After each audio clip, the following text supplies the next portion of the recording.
ايوه. الو مساء الخير. مساء النور يا فندم. استاذ فيكتور قم الصليب معايا.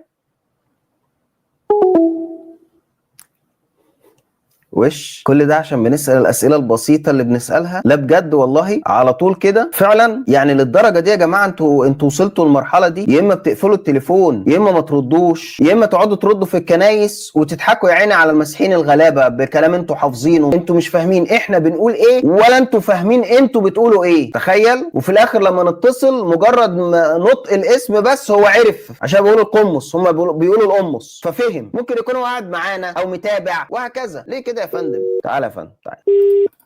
مش هيرد.